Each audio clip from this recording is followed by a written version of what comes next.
Welcome. If you like this video, don't forget to like, share, and subscribe. It helps spread the word and helps make more of these videos possible. If you like this video even more, you can make a recurring donation via Patreon or a one-time donation via Ko-fi. The links are all in the description below. Enjoy the video. All right, this is Carrie again, trying handmade paint for the first time. So that's what I'm doing. I reached out to a couple of people who make handmade paints, and one person got back to me, and so I purchased this set. I'll give you a link to her Etsy shop, and I purchased this set. A set, and she said that she would throw in some extras. I don't know what the extras are, but I'm excited. So let's get started.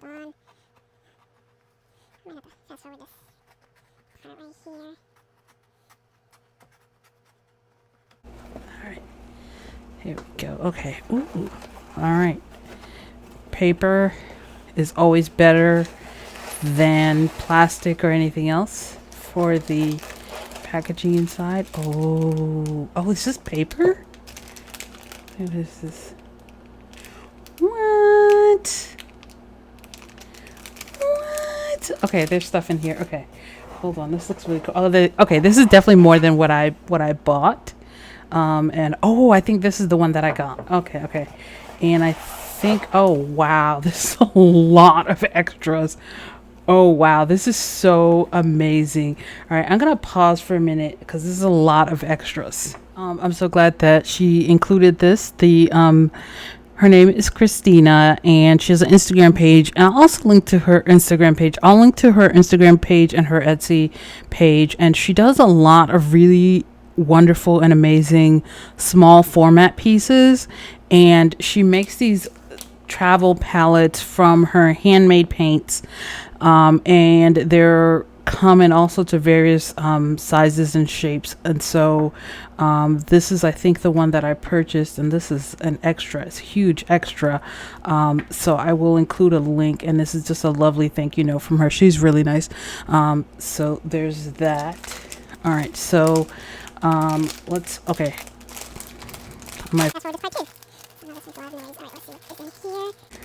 right, so what this is, hold on. Whoa, this is so cool. It's a chunk of her state mineral, and I'm going to take this for drawing, and I'm going to draw this, I think, at some point. Oh, this feels really cool. Oh, this is a wonderful extra. Oh, this is a lovely extra. Oh, I love this. Oh, I love this. Okay, so, and then this, I'm assuming is watercolor paper. This is so cool. She works in this really small format. Like, this is about the format that I've seen her Instagram account in. And so she included this really cool notebook that she made, and I may actually start making some of these myself. And let's see what kind of paper. Okay, so this is French paper, and that's her Instagram account name, but again, I'll include it down in the description below. But this is really cool. So all right, so then that's this, and this is the one that I actually purchased. This was, I think, $40, but it's a lot of paint, and it is handmade. Oh, that's cool. Oh, hold on, let me open it the right way. Oh, that's cool. Okay, you can see my tripod there. Okay. Oh, that's cool. That's a lot of paint. So she gives you what it looks like when you make the 3 primaries. Now I like to work with the dual or single primary plus burnt umber or burnt sienna. So I probably would travel with this, or I might even just use this at home. This is a lot of paint in here, and this is a really nice pill box. This is definitely much more than a half pan. This might be more than a full pan. There's a lot of paint in here. All right, so there's that, and then this is the other one that she included for me, which I really appreciate it because it gives me a chance to try out more of her paints. And I think that this is a more this one that I purchased is a more, oh, this is really cool. I like this little cool. I'm gonna use this one too. Oh, you know what this is for? Oh, she's so smart. Oh, this woman is a genius. Hold on, let me show you what this is for.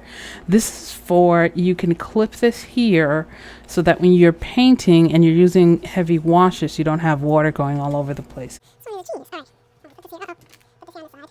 So this one's a more unusual one than the ones that she makes, than the ones that she traditionally makes. They normally look like this. Oh, I like Celestial Seasonings, or at least I used to drink it more before I found out about Adagio. Whoa, this is a lot. Oh, this is so amazing. Oh, this is a lot. Oh, this is so amazing. I love the earth tones. All right. Ooh, and she comes pre-swatched. See, I love that. Oh, it comes pre-swatched. This is, I think, this color here. Oh, this is really nice. Oh, this is a great little palette. All right, so what I'm going to do is I'm going to swatch this, do voiceover while I swatch it, and then after I swatch this, because I'm going to swatch all the colors, I think together, this is going to be a really nice set. I love this little pot. I think together, it's going to be perfect. Exactly what I needed to do to be able to test out handmade paints. So I'm going to pause. I'm going to swatch these out. And all right, so one thing about these paints is that I find that they work much. Oh, that's such a pretty pill case on there. Anyway, one thing about these paints that I found to be really the case is that they worked much better with a brush pen, a water brush, or a synthetic brush than they did with my natural sable hair brushes. When I talked to Christina, the artist who makes these paints, she definitely says that that's really what she works with. So these are really great if you work with especially a brush pen, which is not something I usually use for doing watercolors, but they work really well with these. One of the things that's interesting about her line is she goes through a lot of sort of smaller sets, like what you see here is those are both two smaller sets. Is a 3-color set, and then the other one I think is 8 colors, and that's about, you know, that's about how her sets are. They tend not to be, 12, 18 color sets. They tend to be much smaller sets. And she also goes through a variety of different colors at different times. This yellow here, the sunflower, I really enjoyed this sunflower. It just gave everything a really warm tone. Overall, I was really impressed with these colors, how well they re-wet, especially with the water brush. I had no problems re-wetting these with the water brush, and I had no problems getting a nice dark tone. But I found that for whatever reason, these colors really, they sort of shone in a special way when you use them very faintly, almost like a tint. Just when you got like really light pastel colors out of these paints, they seem to show a little bit better. So I was really surprised by that. But that's not to say that you can't do dark tone. In fact, it doesn't really take that much pigment to get really dark tone. But I did prefer to use these paints in a sort of more pastel, lighter sense, as you'll see when you see my 2 finished pieces. And that means that these paints will last a little bit longer because so much color comes out when you touch the brush to them that you don't really need a lot of color to get a lot of wonderful effects. I especially love this Caput Mortem. I went back in there just to show you how dark that Caput Mortem can get, but I love that Caput Mortem, and I think I used it in pretty much all the sketches that I did for you guys. I used that Caput Mortem. The next color up is the Rosa and the Clover, and I'll tell you right now, I was not that big a fan of pinks. Pinks is just not colors that I sort of drawn to. I don't really miss them if I have a palette without a strong pink. As opposed to like a cool red, like I don't really feel like I need a pink in a set. But I found both of these pinks to be really useful, and I found them sort of making me want to sort of add pink to my works, especially this Clover. This Clover just makes anything just granulate in just a wonderful way. They're not as transparent as some of the other colors, except for that next blue that's coming up. for the most part, they're not as transparent, but they're not super opaque either, like gouache or something. They have a more of a, this is probably the most transparent color in the set that I got. The next one is probably the cardinal and then the dandelion. But overall, they're not the most transparent colors. They still layer really nicely though, as you'll also see in the sketches. I like this blue better than the blue that came in the set that I actually purchased instead of the set that she sent me for a review. This was one of the most interesting colors. It comes on so strong, and this one probably has the biggest drying shift out of all the colors, but it's also one of the most interesting, and I use this a lot. When you mix that with the blue next to it, it just, whatever shade you go with those two colors, they just granulate like crazy, as I think I'm going to try to show you in a finished sketch.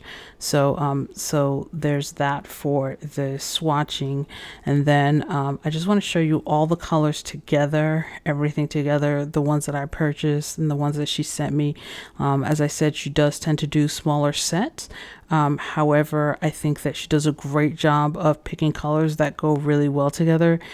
Even if I don't always see how well they go together, once I made the mixing chart, I really saw sort of what she was trying to go for with the sets, and it just makes it much easier for me to come up with something. All right, so what I'm going to do now is I'm going to show you two pieces that I made with these paints. So not this one, but this one I made. This is some fancy perfume that I got for my birthday, like, I don't know, a few years ago. Actually, it was last year. Anyway, so I made these with her handmade paints, and I just want to show you that typically, like for this, I only used 5 colors. This is Amelia. This is a different brand. For this, I've used all of the colors. In some ways, building up the shadows, like that was done. There was quite a bit of layering here. You can see that this area in the back is a little bit lighter because that was the base layer, and then I went back in and I made it darker. And this is a couple of layers. One thing that I found in this set, let me show you the mixing chart, was that I did not have as easy a time with this set of colors at mixing like a black or gray, but I was still able to mix a lot of colors. Let me show you the other thing that I made. Sorry about this. All right, so this is the other thing. It's still in the book. I haven't taken this out of the book because I kind of want to keep all the pages in the book. I may get another copy of this book. I did a review of this book. This is a really fun book. But I made this. This is the colors that were recommended. I can't remember the exact colors, but again, I think I used a lot of the colors in this set for this. I feel like probably the only one I vividly remember not using is the Caput Mortem. But for the most part, I was able to use a lot of the colors. Now, this paper had a little bit of problems with the lifting of the layers. So if you see some layers lifting, it was definitely more this paper than the paint itself, because when you turn to this one, there's a lot more clean layers here in this one overall. So but I think the biggest thing was just like having difficulty just getting a gray that I was happy with, a really neutral gray, and it had more to do with the fact that this is there's no real burnt umber here. I was able to mix something like a burnt umber, and that's part of the reason why I used so many of the colors. But it was a lot of fun, and it was really challenging to work with colors that I was not necessarily used to.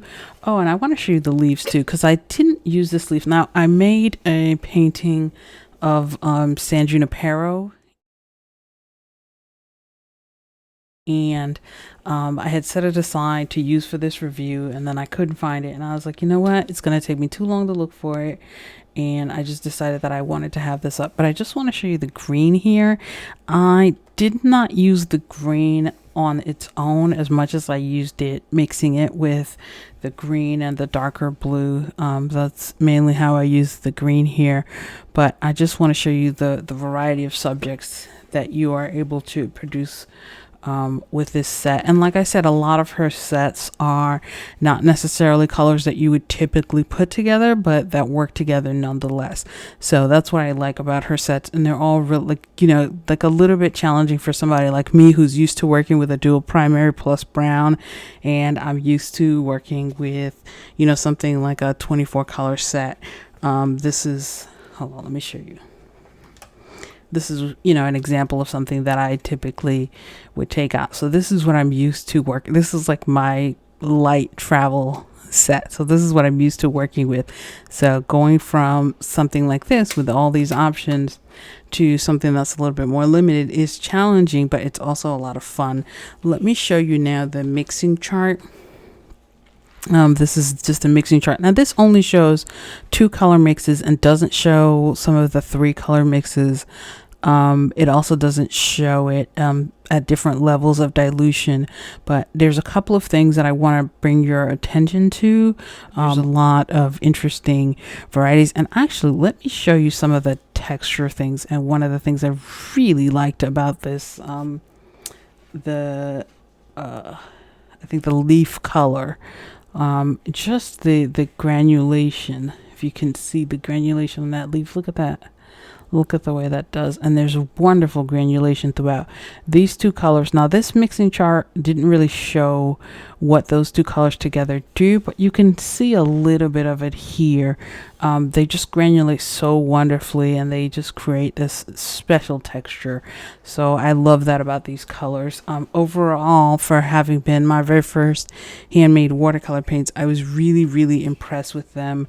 Let me pause and get some of the comparison charts and show you some of the things that I discovered in the comparison charts. I want to show you one thing in terms of how the colors mix. The closest thing that I can compare them to in terms of the commercial colors is the Mayan yellow. You can see the extreme granulation on the Mayan yellow and the Mayan blue, and that's kind of the closest thing I can compare it to from Turner Artists in terms of the traditional commercial paints, but even that doesn't really quite explain everything in terms of the amount of texture in these paints. Let me show you now this is the mixing chart that I did for just your regular commercial paints, but I have a few handmade, this one, but in case of all my handmade paints,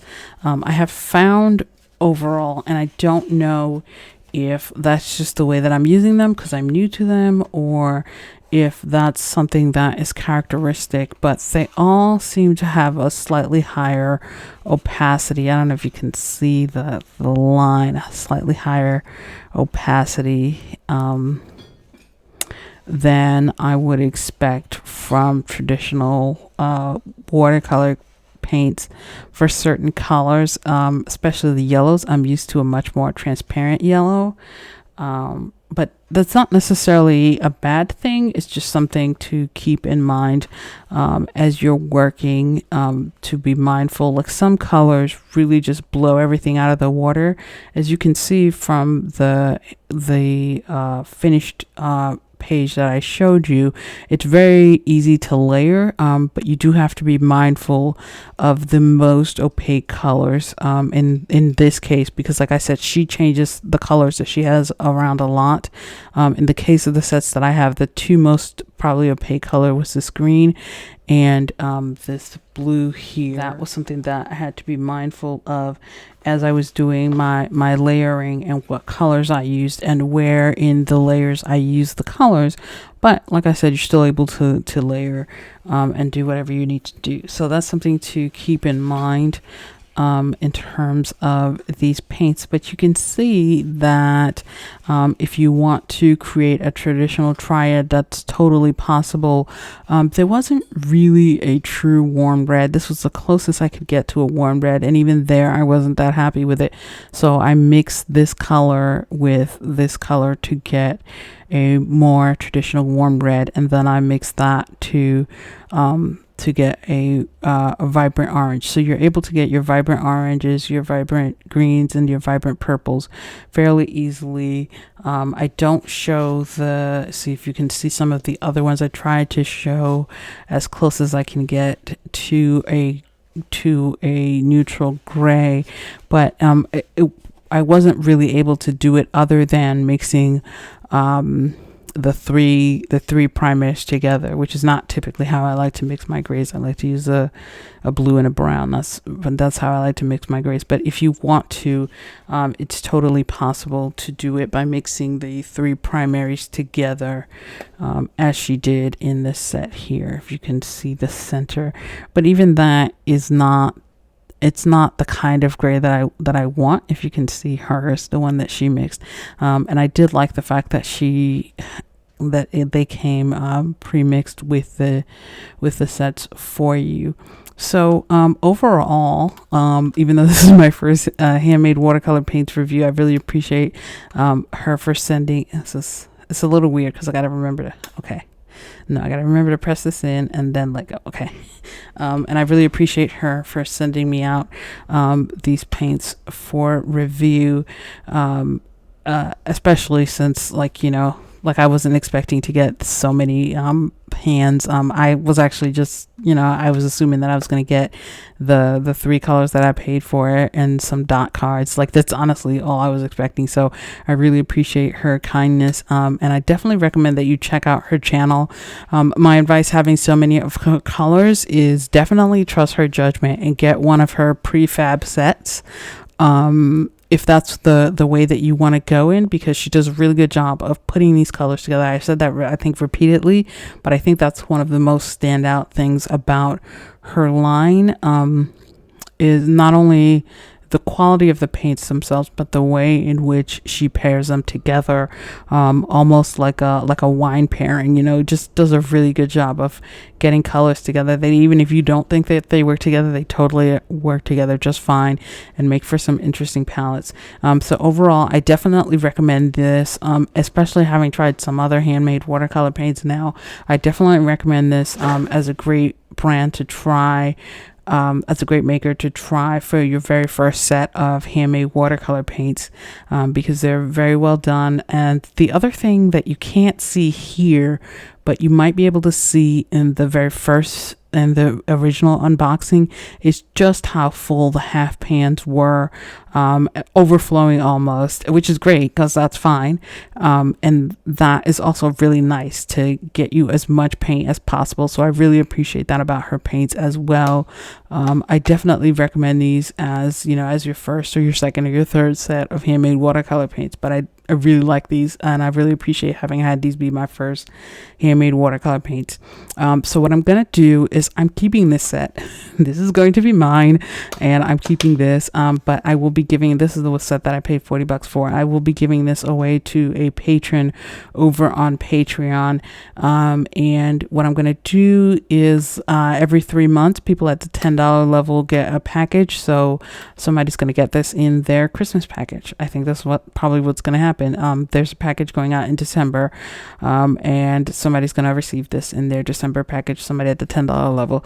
So thank you guys so much for watching. Let me know if you have any questions. Let me know, have you guys ever tried any handmade watercolor paints? What are some brands that you liked? Let me know that down in the comment section below. Thank you guys for watching. Don't forget to stay, as always, for a video of one of the cats. I think Stewie's back here. Stewie's always within inches of me. It's a little codependent. It's extreme, but whatever. We live our lives as best we can. So thank you guys so much for watching, and I will see you guys next time. Bye.